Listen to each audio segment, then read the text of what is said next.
Ladies and gentlemen, here it is once again, Crossroads, Idaho, July 16th. A wonderful day. We have a special guest here today with us. We have Sarah Clendenon of the Idaho Freedom Foundation.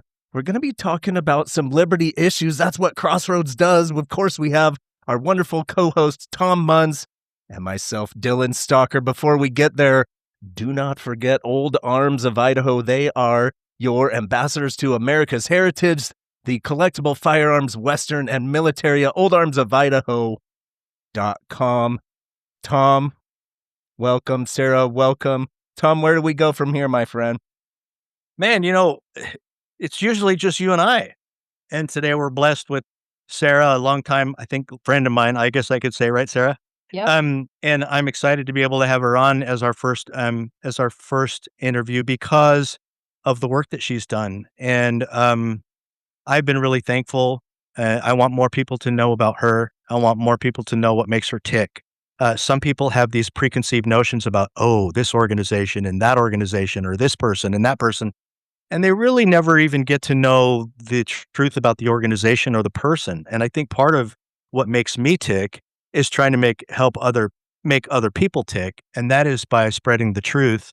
While we're spreading the truth about the issues, we're spreading the truth about the people that are actually fighting these issues and how to get involved. So I'm just happy to have her, and I'm ready whenever you are. Well, so Sarah, feel free to share your organization, share what you do. And again, if you're listening, we're going to be talking about a situation about a gentleman by the name of Robert Jones. Robert Jones, I believe, was attacked by our justice system, but there's many instances happening like that in Idaho that can lead to some other things. But Sarah, you're a champion at the Idaho Freedom Foundation for doing things that are in the name of liberty. So feel free to share a little bit about yourself. Thank you. And thank you for having me. I'm thrilled to be here with you guys. I think you're doing important work and I really appreciate it. So let's see where to begin. So my background is I have been politically active since I was a child. I have, since I was very young, felt called to be involved, to defend liberty. Before I even really understood, I think, the concept of liberty, I felt God calling me to defend the rights of the people. And so that in everything I've done in my life, that's been the center point of it. In 2011, well, let me go back. So my degrees are in criminal justice and political science degree with an emphasis in public law and political philosophy. In 2011, I began battling Idaho over the vaccine exemption form. One of my children, I was registering for school. The state told me she had to be vaccinated. I said, no, thank you. They said, okay, then you have to fill out this form that says that you are knowingly endangering your child and other children. And I said, no, thank you. And so that became a years-long battle that we're actually still working on. Years and years and years of educating the public, dealing with the Department of Health and Welfare, dealing with the legislature, all the way up to the governor's office. And I've just pushed back and pushed back and pushed back. Ended up, getting involved in writing and defending good legislation, defeating bad legislation.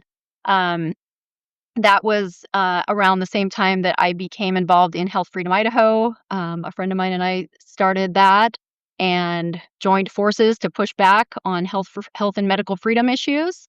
I'm also on the board of directors of Health Freedom Defense Fund, which is a nonprofit that pushes back on the judicial side. So we file lawsuits in the health and medical freedom world. We've been very successful since COVID, pushing back. We were actually the ones who ended the travel mask mandate, took the CDC to court. We won. That was why people no longer had to wear masks on airplanes. Multiple cases. We've sued Nike, we've sued Disney, we've sued the LA Unified School District. The list goes on and on.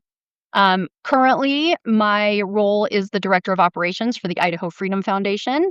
It is my dream job. I have for years watched the very important work that the Idaho Freedom Foundation has done.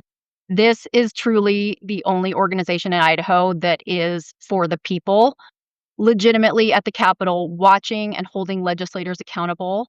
We all hear about IACI and these lobbyists and all these people running around the Capitol. The Idaho Freedom Foundation represents the one and only organization that is there on behalf of the people. In all those rooms, in all those discussions of legislation, the IFF is the one holding those legislators accountable for the bills they're writing, the votes they're casting, the things that they say on the campaign trail and then don't adhere to, all of those things and a whole lot more. The IFF is doing the work of the people. And it is just absolutely my dream to have gotten my job here. And I feel so blessed. And I feel like God has put me here to just continue down the path of all the work I've been doing for all these years. And now I have this amazing team around me, and everyone is pushing in the same direction, devoted to liberty. And it is just such a blessing. And I really do want the people of Idaho to understand just how important IFF is and how much we are representing them at the Capitol, because honestly, again, no one else is. And so that's what I'm doing now is I spend my days here working on, I still, of course, focus on the health and medical freedom legislation because that's my area of interest and expertise. But I get to work on other issues too, and I get to be right in the middle of the operation of the organization, which is such a blessing. And now we're doing events and all kinds of fun things. And so, yeah, that's the story in a nutshell. Well, I'm so excited to raise awareness for Idaho Freedom Foundation. I'm a super fan. I say that twice. It's good too. You're going to notice out there that once people like Sarah and Tom start speaking up, they start getting involved, they start speaking their mind, even the Idaho Freedom Foundation, there becomes an opposition, and the opposition is quite dirty. The opposition does things that are very uncouth in many ways, which is part of the subject that we're talking about today in Robert Jones. Again, I'm a little naive in this one. Tom Munds and Sarah Clendenon both, I believe, know this man, so how would you kick that off, Tom, in just this subject? Even like I said, you might be persecuted as a personal level for seeking liberty and even at the organizational level. So at the end, listen through the whole thing. We'll talk about ways you can get more information about Idaho Freedom Foundation. But Tom, what do you think about the Robert Jones scenario? Well, I think the first thing I wanted to backtrack just a moment if I could, and that is, wasn't that an impressive resume? I mean, honestly. How can anybody? So the next, and it makes me excited. She tells me all these things. I'm like, who would not be a fan of this? Well, people are the ones that are not fans, right? So this leads me to the next question. They just don't know, right? They believe that it's like working for the John Birch Society, if you will. Oh, people hate that organization, but they don't even really know what it is, right? So I had a couple of questions for Sarah before we continued, and that is, so you and I we've seen good things get destroyed through, government-driven narratives and things. And there has been a negative connotation attached to the Idaho Freedom Foundation for quite some time. And if we were to correct that understanding, what would be the best thing that you could tell the listeners on why that stuff is bogus? Please. Let us know about why do you think that narrative carries, and what would you say to sort of counter it? Sure. So I think the easiest, simple answer is accountability. I mean, people don't like accountability. They don't want to be held accountable. They don't want what's done in darkness to be shown in the light. And that's exactly what the IFF does. We rate every bill before it's ever heard. And so, there's a lot of times we hear, oh, they're just rating this bill negatively because they don't like the sponsor, the bill sponsor. No, that's wrong. We read every bill. We don't even look at who the sponsor is or who the author is. We read every bill. We hold it up objectively to our metrics. We have 14 metrics that we use to judge every bill. And we publish that rating before the bill is even heard. And so, there's this objectivity here of we are purely looking at the legislation through the lens of these metrics. And it's things like, is this constitutional?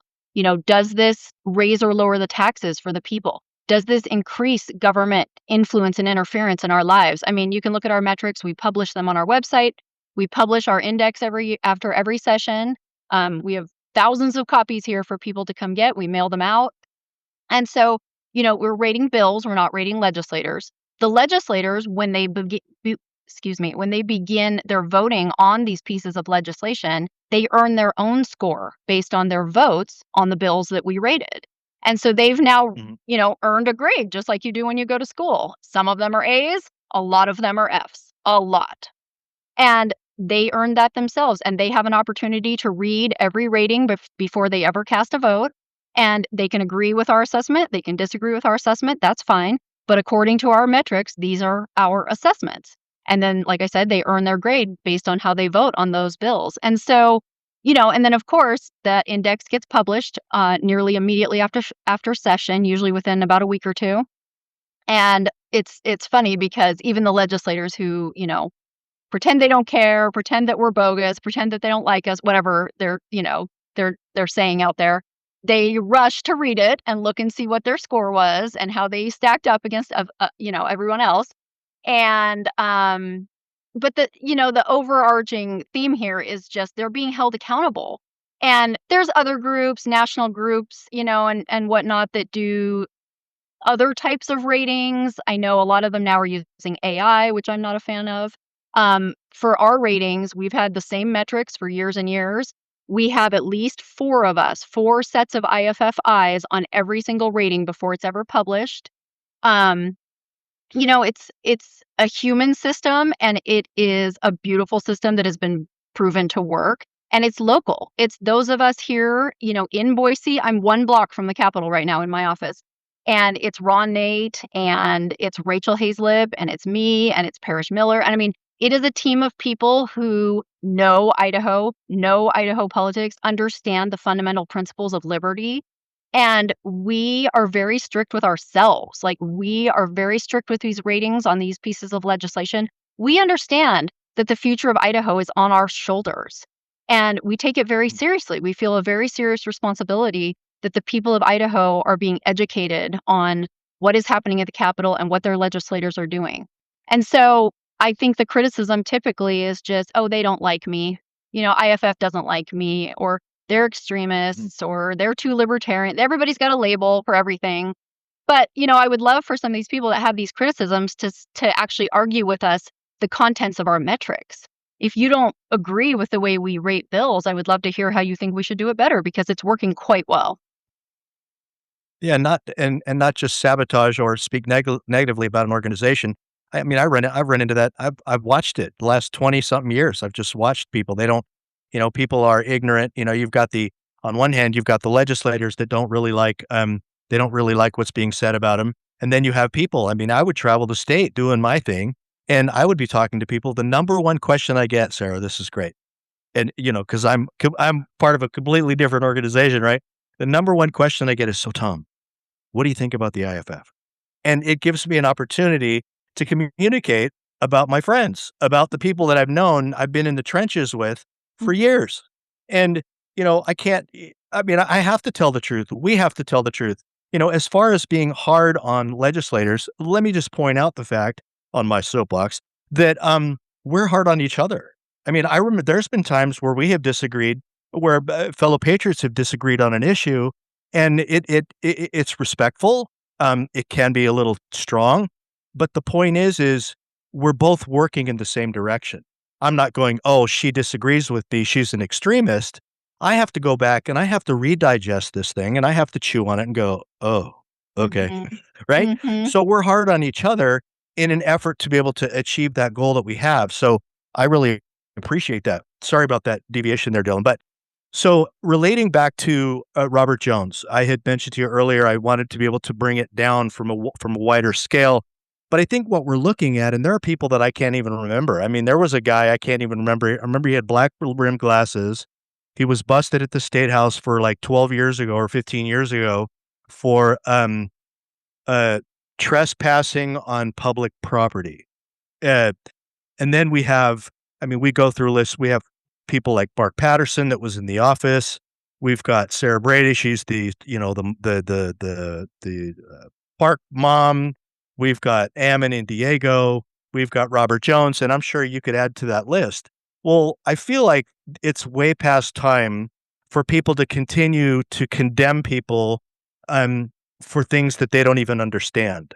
And I felt like you were the best person suited for this type of a program because you have a background in law, you have a background in your Constitution, in political science, how things actually work. We've been around the state house, we've been all of that. Sarah, what is happening? Oh, yeah. I mean, honestly, I think overall, I just think, like what you said, I think it's ignorance. I think most people are busy going about their lives, working their jobs, raising their kids. I think they honestly just don't have the time and energy to really dig into what is happening.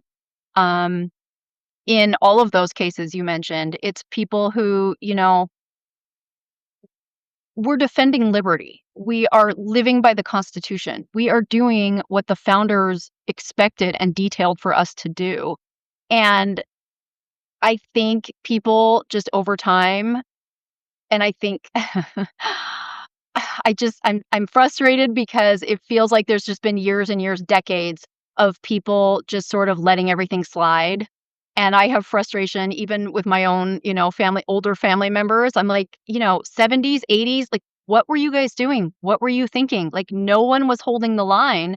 And now I feel like we have this huge mess to clean up. And it's very frustrating because it feels like there is just so much to come back from that should have never been allowed to happen. And so I think the people have just gotten used to some of this tyranny that we live with. And I think they just brush it off. And I think that they think as long as it doesn't affect my TikTok channel and my Netflix and going out for drinks and whatever people want to do. I mean, I know, we all want to enjoy our life, but we all know, Franklin said, it's a republic if you can keep it. And we're not keeping it. Like, we have a massive amount of work to do to keep the republic and to restore the republic and to get back to actually living under the Constitution. And that's another thing I run into a lot with people. And they're like, no, it's fine. The First Amendment says I have free speech. And the Second Amendment says I can carry. And so everything's fine. Yeah. We're good. And they have no idea that we really don't live in a constitutional republic anymore. There's sort of this idea that we do, but in reality, in real actual practice, and we can see it through the examples you gave, and there's a million more. Even in Idaho, everybody thinks this is like such a red state, so conservative. Not really. Not if you actually try to have, a garage sale in Moscow during COVID, you're going to jail. I remember that. Right? And Yeah. even worse, the most egregious one I will never get over, the pastors in Moscow literally having Bibles taken out of their hands and handcuffed in the streets of Idaho. Mm-hmm. That right there tells you, like, we do not live in a constitutional republic. We have a situation like Jefferson described where the people fear the government. It's not that the government fears us. We fear the government because of these things that they're doing with our friends like Robert Jones and Ammon Bundy and countless other people who, if they've even had an inclination to stand for real, true liberty and stand for the rights of the people, their lives are destroyed. They're thrown in prison. Well, I have to say, some inspirations come to me from that. I have a term that I'm terming the inch mile politics, right? If we give them the inch, they will take the mile of your liberty every single second. And we're seeing more and more and more with I guess we'll say Idaho state leadership, because we don't want to call names and put the finger down on what this is, but it is absolutely identifying people who are speaking out and trying to destroy them in any public ways, and in sometimes examples of being incarcerated, like the park. What's her name? Please say her name again. The park Sarah mom, Tom. Brady. Yeah. Sarah Brady. She's just like, this is a very simple thing. She's not, and in many of these examples, there's not doing anything to anybody. Even Mark Fitzpatrick, like him or don't like him, he ran against the governor with what money he had, a $1.5 million budget going against him and all of the power. And miraculously, during this election, Mark Fitzpatrick gets audited for sales tax during the middle of his primary campaign. Of all the times that you could have picked, wait till the primary's over. The man is driving 12,500 miles across the state, and miraculously, we're just going to audit you for sales tax. So the things that come to me out of that are just simple. It's like the Idahoan, the conservative, are anti-confrontational. And they feel like that speaking your mind and your truth is a confrontation. Well, there is a difference between communication and confrontation. And unfortunately, when you're communicating something difficult, it's just communication, and people are, I mean, they're getting, I had a personal attack on me just for running for a little position in the state. No context. So I don't know. There is a bigger issue going here. So can I just be the devil's advocate for a minute? So Sarah, in your mind, with the abuses that you've seen over time, do you suppose any of these people did anything wrong? I mean, because that's what people are going to think, right? Oh, well, Ammon he shouldn't have questioned this, and this person shouldn't have done that. I mean, did these people really do anything wrong? I can't think of a single one that I think did anything wrong. In every case that I'm thinking of right now, at least, it was all peaceful. It was a peaceful redress of grievances to government. And that is not only that is our responsibility. It is our duty. Mm-hmm. And like I said, I think people have just become complacent, and I think sometimes a little bit lazy. And I think they think somebody else will handle it, or the Constitution's got it, or for whatever reason, it's going to be fine. And we should just be polite. That's another thing. I love Idaho, of course, but people don't want anything that sounds anywhere close to being impolite or not being nice. And, there's times that we have a duty and a responsibility to use our speech to be not nice or not polite. The Ammon story especially really upsets me and frustrates me. Ammon is a very good man and a very godly man. And I think a lot of people would say, there's not very many times that it's worth it or necessary or whatever, they want to say to push back. But the one time that maybe people would say you push back is in the name of your children and the safety of your children and the liberty of your family and your right as a parent to raise your child. And that's what Ammon did. He used his network and his ability to rally people to save a child who had been kidnapped by the state. And it's hard for me to understand how anyone can say that what Ammon did was wrong. He was never violent. He was always peaceful. He used his words. He used his free speech to defend an innocent little family who got caught up in what it's a child trafficking system. That's what CPS is. Mm-hmm. And it's unbelievable. I don't think people understand the danger that our children are in. I actually was just right before this call, I was on another call about a CPS case, where the state is trying to steal children from good parents. They're interviewing the children, and the parents think there's no evidence, there's nothing wrong here, I'll just explain myself and this will all go away. No, those children are being interviewed so that the state can figure out how easily adoptable they will be. Because when the state adopts out children, they get not only state funds, but federal funds from and they have parents that are already being allocated, like they did with baby Cyrus. I mean, Diego was a pastor for 12 years? Yeah. I mean, this guy was fire and brimstone, man. I mean, this guy, he was articulate. I miss him really bad. But anyway, and his family was amazing. Month. I'm so happy to see him. Oh, you are? I want to hang out. I want to hang out too. I know. Anyway. It's just, I think there's a lot of ignorance, and I think that people don't want to be impolite. They don't want to see people be not nice to each other. And I think people just have to understand, in order to defend liberty and to protect our republic, there's going to be times when we have to say things that people don't want to hear, and they're not necessarily nice. Right. So, and I guess we should probably get to the topic at hand, and that is Robert Jones. I've known Robert for a long time. Of course, we know people that were like, okay, all right.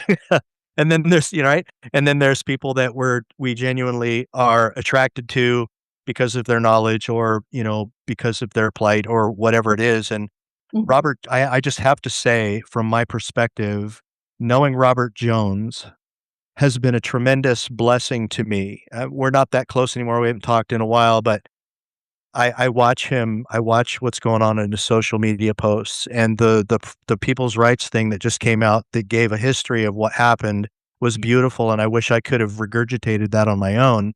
So I'm hoping you can do more of that. But he has just been, he's the most mild-mannered human being. He likes to talk, which is great. But he's one of the most mild-mannered men that I have ever met. So finding him in this kind of predicament, if I can be honest, really pisses me off. So can you offer us a glimpse or a history or anything that you want to be able to try to talk about this case with Robert Jones? Because you did mention child trafficking. He's been fighting CPS for a long time.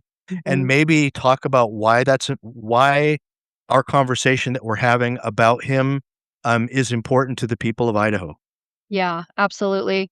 Robert and Melanie are dear friends of mine, and I'm going to try not to get emotional because I love them. And this is very upsetting that he's now in prison. He is a very good, godly man. He himself was a victim of the CPS system and was in foster care as a child, and they were terribly, horribly abusive to him. He actually escaped. He actually ran away from the system, escaped it. He has a history, he has a past. As a child, he had all kinds of things going on. He had run-ins with the law, different things, whatever. He has, for a long time, been an advocate for parents who are dealing with the CPS situations. He's one of the very first ones every time. In fact, I'm sad right now that this case is happening that I've become involved with, and I can't call him. And that's terrible because he has a lot of knowledge and he's helped a lot of parents.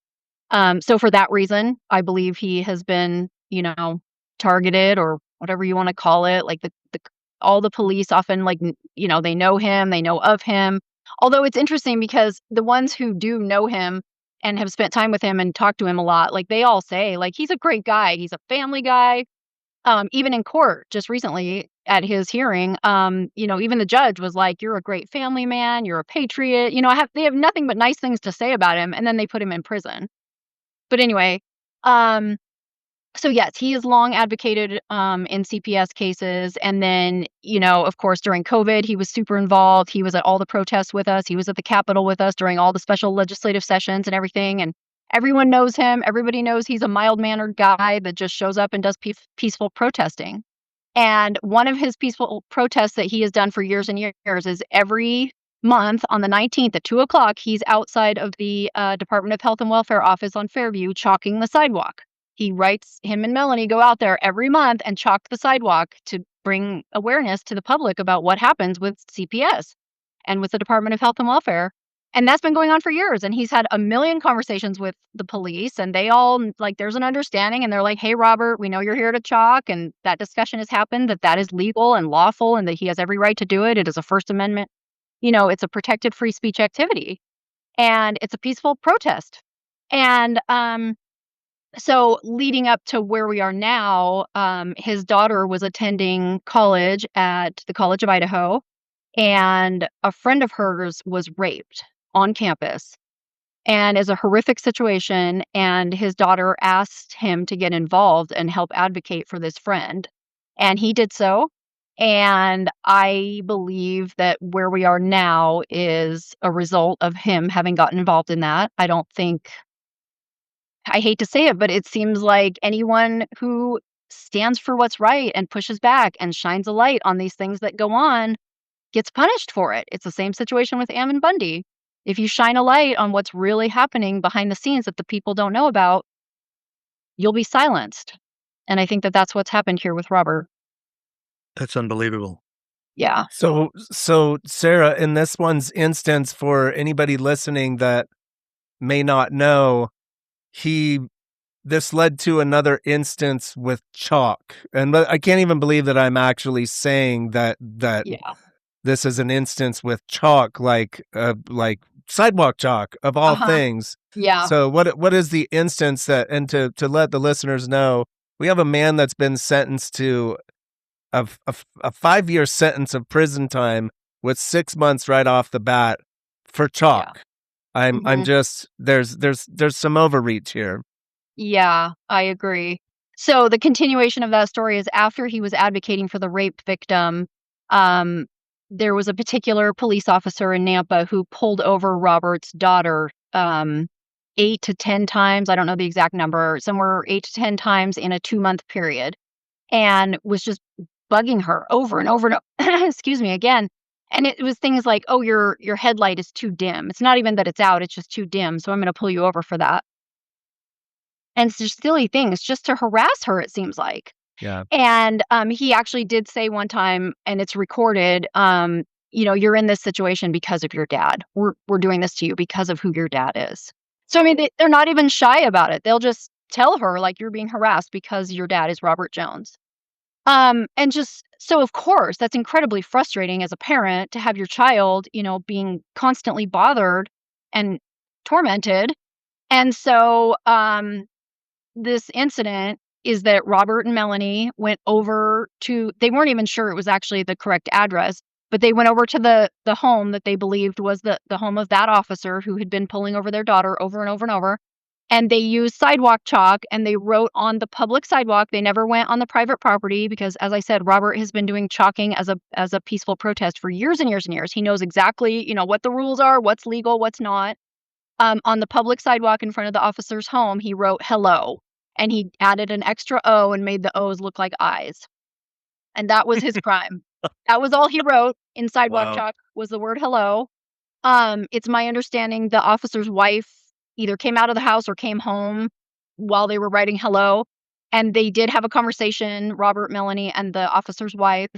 And it sounds like they just sort of chatted and had small talk, and that was it. And then they left. Robert left, and it became this charge of intimidating a witness. And I can't even remember what the other charge was. The other one was dropped. Yeah. So he was convicted of felony intimidation of a witness. A witness. A witness. A Yeah. witness of what? I guess a witness that he had witnessed himself pulling over the daughter 8 times.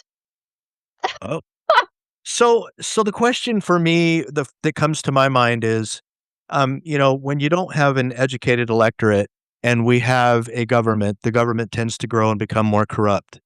So I know many in law enforcement, I'm sure you do too. Many of them are admirable, Yeah. good standing folks. Absolutely. And most of them don't really have any idea of the limitations of government just simply because they haven't been taught.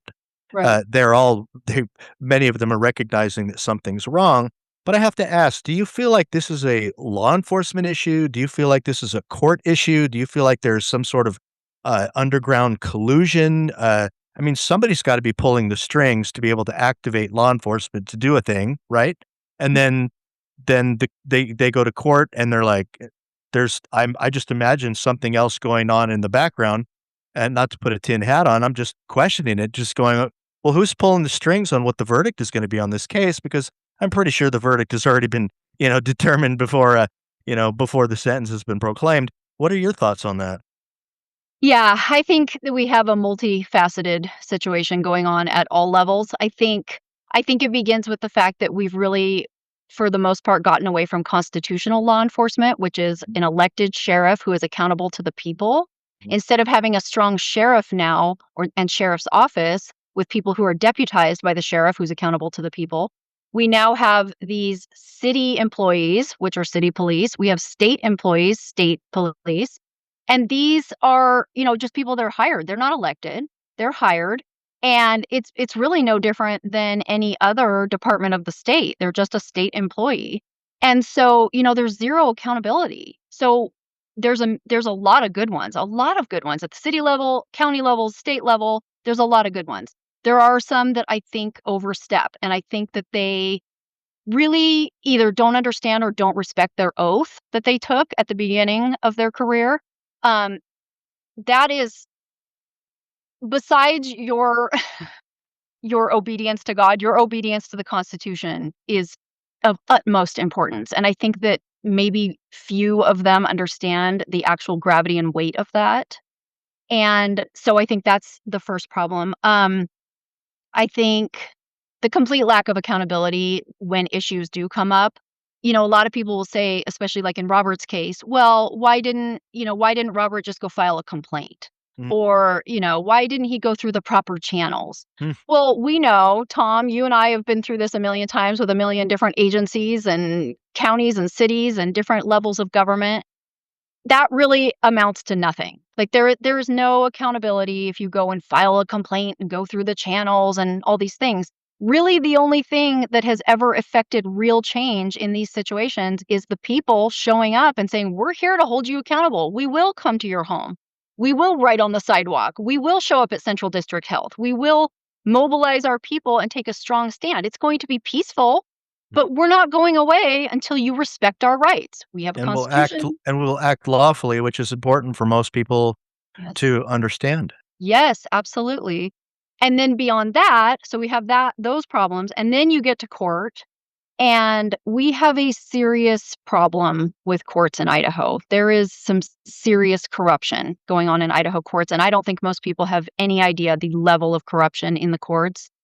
And there's, again, a lack of accountability. That's something we're working on here at the Idaho Freedom Foundation, is trying to be leading the charge in finding ways to hold judges accountable, because no one has been doing that. No one has been working on that. The very small, I wouldn't even say it's any amount of accountability that happens, is that judges are on the ballot every few years, but all we do is retain them. Nobody knows how to vote for them. They don't know, No. and they don't campaign. They don't share information. They're Exactly right. yeah, And it's so nonpartisan and all those things. So my question is, I know that I think Senator Nichols was somehow, hopefully I get that right, was involved in a startup called the Idaho Bench Project.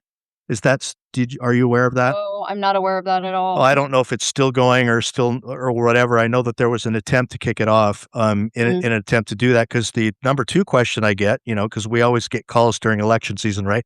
Hey, Sarah, who are you going to vote for? Yeah, It's like, well, someday you'll figure it out on your own, It's like, but what do we do about the judges, right? That's always the question. I'm like, well, most of us just know. We just vote no, Right. and just keep the wheels turning. But until and it's we do just something. another, I mean, we know the judiciary is supposed to be a co-equal branch of government. And just like with the legislature, people don't have a lot of free time in their lives to go sit in court and actually hear the things coming out of these judges' mouths and see these verdicts that are coming down and, actually hear what's going on. And so even less than the legislature, there has been almost no accountability. And then on that point too, another sub point within the courts is, a lot of people will say, and I've heard this in Robert's case in the last few weeks, well, he had his day in court. If he was innocent, if there was no problems, the jury would have seen that and he would have been acquitted, and on and on and on. That is not accurate. So juries are given specific instructions and basically, in my opinion, intimidated by judges. And not only that, here's the kicker that people do not know. They are instructed not to consider the Constitution. They are specifically, explicitly instructed, you will not read the First Amendment when it comes to this case. You will not take into consideration the Second Amendment, on and on and on. And it is actually mind-blowing, like how we have gotten to this point where that is acceptable. The juries in the United States are told to disregard the Constitution as an instruction from the judge. Well, there was something that they said. Every time I've been called for jury duty, I'm never chosen because I have the citizen rulebook in my hand. But there's something that the judge says, and I'm hoping that you can pick up where my mind is blank, but it's important that they understand it. He says, you are not to decide something like, you're not supposed to decide the facts of the case. Basically what he's saying, and he gives like two you are not to do's.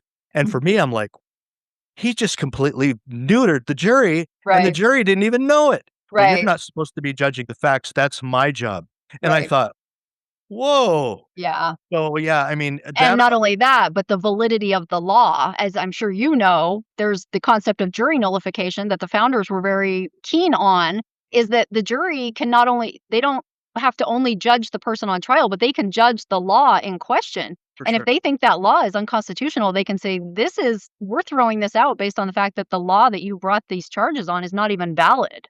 Okay, ladies and gentlemen. Then you end up with O.J. Simpson acquitted for murder, right? Right, because they just whatever. So the jury gets to override the law. I would love to see or hear a soundbite direct from a judge saying, you're not to interpret or read the First Amendment. You are not to do these things that. Oh, we can't record though. That's an offense too, right? Right. Insane. It is insane. I know it's insane, and that's what happens. It is. Well, I don't know. Where are we on the time mark? Dylan, we're over, right? Oh, not even. We're doing great, actually. Okay. It's good, valid stuff. One thing that comes from it, the one thing that's culminating of this, to me, I just got started getting active, right? Maybe about a year. Tom, you've been at this for, decades. Sarah, you've been at this for a very long time. I am so naive when it comes to some of this. It's mind-boggling to me. But But you're here. where is the unification of like people, different groups coming together? There's lots of groups that are doing this and over here and this over here. And in instances like this, like the opposition unity is what seems to me be the most broken in it. And I just don't, I learned this in business. In business, you're like, oh, I just started a business. So you would think your friends would love to promote and share with you. And you like post a link of what you've had for sale on your Facebook page. And then all your friends are ghosted. Or you're a member of this group that's in the subject of this. And we're all talking about this until you post something for sale of your own thing. And then they've got to block you like this. The opposition unity seems like there's a great opportunity here, or a portal for the information to get the other side. If anybody knew Ammon, I didn't. If anybody knew Diego, I didn't. If anybody knew Robert Jones, I didn't. But you and Sarah specifically are tremendous, great representatives of the Lord, which is to seek first to understand and to know these people. And you guys, I mean, you'd have them over to your house for dinner. It doesn't sound like prison stuff to me. No way, man. It's tough to say how I feel about these guys. When you're in the trenches with people and you listen to them speak and you understand their heart and you meet their family and you meet their children and you meet their children's children and you see these abuses that are happening, there's no any part of me that can just sit back and allow that to happen without saying something. We talked about what happened to Tom and Glenita, just an absolute political tragedy, right? Seriously. Two good friends of mine. I just had to mention it. But the one, as these things continue to happen, the one thing that I'm carried with is at one point, someday, I'm going to be able to do something for somebody and they'll be able to say I helped. That's all I want to be able to do. So far it's just, well, I can lend an ear. I mean, anybody can listen. But at some point, these people are losing their lives. I mean, Diego and Ammon are stuck with a $50 million. I mean, talk about frivolous, right? Absolutely. I mean, there's kind of something in the Constitution about that, ain't that, Sarah? I mean, about cruel and unusual punishment and all that kind of stuff, and and yet, I'm going to sum it up this way. I'm sorry I was on this little diatribe. I believe through what Sarah said is that the Ammon's demise, if I might say so, Ammon and Diego's demise politically and civilly happened because we let it happen.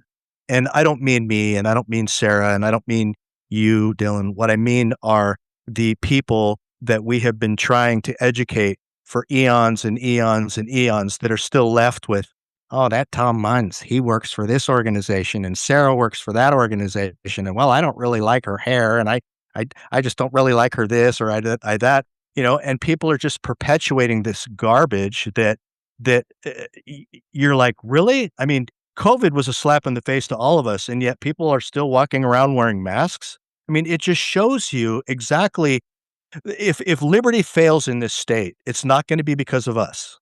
It's going to be because of those that are not listening to us. And so the task at hand, I think, for us is to be able to try to find new and creative ways to not reduce ourselves to kindergartner status, but to be able to try to elevate people and bring them up, both in love, both in hope, both in faith, both in civic understanding, and all of those things so that we can bring Idaho back to what it should be. Mhm. Anyway, Well, that was my speech. Sorry. No, I love that. Honestly, Tom, you have a way of putting words together because that's about leadership. This is about leadership. This is about being a good leader, acting, doing the right things, and considering the ways. There's two concepts, and one concept is taking over in Idaho. Idaho is in any way that you should state. We've been in any way that you should state for most of our lives till about 2005. And then the concept of any way that you can started bleeding itself in. And it's just like, hey, we won. Well, was it ethical? Did you ruin somebody else's life in the process? Did you even give them a phone call before you were going to send them down the river?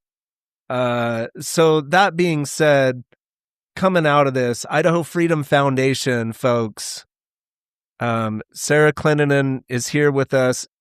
You're going to hear some bad things about them because they are sharing the truth. Once you start hearing bad things about people being active, you have to ask yourself, why are they getting so much trash thrown at them? Well, of course, seek all sides. That being said, Sarah, as we do get close to a wrap, this is Dylan Stocker, Tom Munds, and Sarah Clendenon, July 16th, 2026, talking about some liberty issues here. Sarah, anything you'd like to share about Idaho Freedom Foundation, maybe more things to look into? What came out of this is, man, maybe we should have a judicial scorecard when it comes to election time. Man, I would read that religiously. I would love to know. So that anyways. Is definitely one of the biggest questions I get every election. Like you said, Tom, everybody calling you saying, who do I vote for? Who do I vote for? The biggest one is judges. People are like, I don't even recognize these names. I have no idea what to do, where to go, how to even find information. And so we are working on that. We're going to be building a judicial accountability department here at IFF. And the other thing we're working on right now, we actually just made a new hire. We're doing a local government accountability. She is already, oh my goodness, we hired this amazing gal. She comes to us from the Daily Caller, Washington, D.C., and it's an investigative journalist. Wow. And she's already just across the hall from me right now, breaking news and writing amazing stories. And so the local government, city and county corruption, we're going to be shining lights on that. We have the Center for American Education. We passed really good legislation the last couple of years on removing DEI from our public education system, reintroducing really good civics curriculum into Idaho schools so that our kids are actually being taught that we have a constitutional republic and what that looks like and how to keep it. We just have so many good things we're working on here. And so, of course, we can only do this with the support and partnership of donors. We're a nonprofit. We do this all through donations. So anyone that's able to partner with us, I mean, we have the passion, we have the calling from God, we have the expertise, and we are just so eager to get out there and like make Idaho amazing and bring it back to where it should be and bring it back to liberty and constitutional principles. And we just need help, with those donations to keep this place running and keep the lights on so that we can do that important work. And Tom, I just love everything you said, and thank you for your brain and your heart. And I just have appreciated you so much over the years, and I want you to know that you do have an impact on all of us. And everyone knows Tom Munds, and he's just so wise and brilliant, and we appreciate you. And, I want to end by giving some hope, which is we're in a frustrating situation. It's been decades of neglect, and there's a lot of work to do to bring us back to where we should be. But I do a day at the Capitol every year, and I bring in a lot of, it ends up being a lot of homeschool kids, but just any kids from anywhere. We've had schools bring buses full of kids as a field trip, and I do tours of the Capitol, and then I do a mock committee hearing where I actually use a real piece of legislation that I've written. And of course, it's usually a health and medical freedom topic. I've done smart meters, and I've done vaccine mandates, and I've done all kinds of different topics to use for our mock hearing. And I have real senators and representatives sit on my mock committee, and we teach kids how to read the legislation, how to analyze it, how to write testimony, whether for or against, and no one is admonished for, their stance on it. It's just purely like an exercise to let kids learn how to be involved. And I just think it's so valuable because that was not something I was ever taught. I learned the hard way as an adult how to be involved at the Capitol and how to read bills and how to do all these things. And so, this most recent one I did, I had an entire committee hearing room packed full of kids. You could hear a pin drop. It was so quiet the whole time. They were so attentive for 2 hours. It was just silence, except for whichever child was up testifying. And I go up there with them so they're not scared, and we testify. And the committee asks them questions, and they really get a sense of what it's like to be involved in government. Of course, I give a big, long speech about why this is important and how it's our responsibility to hold government accountable. And it's just such a beautiful thing. And like my own kids, of course, are sick of hearing all this stuff because they've heard it a million times for a million Mine too. years. But yeah, and I mean, of course, they were there during all the COVID protests and all these things. But I really think this next generation is hearing things that we didn't hear as kids. Mhm. And I For think, sure. of course, like you said, COVID was such a massive wake-up call. It finally was actually on people's front doorstep of like, oh, this affects me. Like, oh, I don't have a job anymore, or whatever the circumstance was. My kids can't go to school anymore, all these things. And so I just continue to pray. And God, of course, has used that whole situation to educate people. And so many more people. I wish I had been wrong, but it is also nice to be vindicated over these last, 6 years since COVID. So many It is. people have said to me, like, everything you ever said was right. You were right. Like, I didn't want to believe it. Yeah. I wanted to be blissfully ignorant, but I can't now. And I know the truth. And I really think people are coming around. I think we will save our republic. We just have to keep at it. Don't give up. You got to be like diligent. Well, I have two questions, if I could. One of them is, that class sounds amazing. Is that available to the public? Yes. I wanna And go. in fact, we're going to be doing it through IFF going forward. And so we're going to Okay. be promoting it. And yes, I would love to have you come and speak and be part of it. Oh, no, I just wanna show up. That's cool. I Okay. mean, I'm good. The other thing is, and I don't know if this catches you sideways, perhaps you know, um, was there two specific things. One of them is where people can donate to the IFF, if there is such a place, or just tell them to go to the website. And the other one is, I'm sure I saw something about Robert Jones needing donations because for commissary and whatever. Do you know what the best way is to do that as well? So for the moment, that's on hold because we were taking a little bit of donations for him when he was being held at the Canyon County Jail. He's now been transferred to state prison, which is Oh my just God. unbelievable that I even have to say that. Mhm. So I have some funds that people Venmoed to me that I'm holding for Melanie until she gives me instructions on how we can get it to him in the prison. But yes, so really quick, one of Robert's big things is he doesn't eat the food in jail or prison because he doesn't know what they've done to it, and I don't blame him. I would feel the same way. Me too. So his entire like ability to eat is dependent on whether or not we send donations, and he can buy like prepackaged bags of chips and different things from the commissary store. Oh And my. so, yes, if anyone can donate for that cause, that would be wonderful. And I don't know how I can get the details out for that, but I would be happy to connect you with Melanie so that we can make that happen. And then for Idaho Freedom Foundation, our website is idahofreedom.org.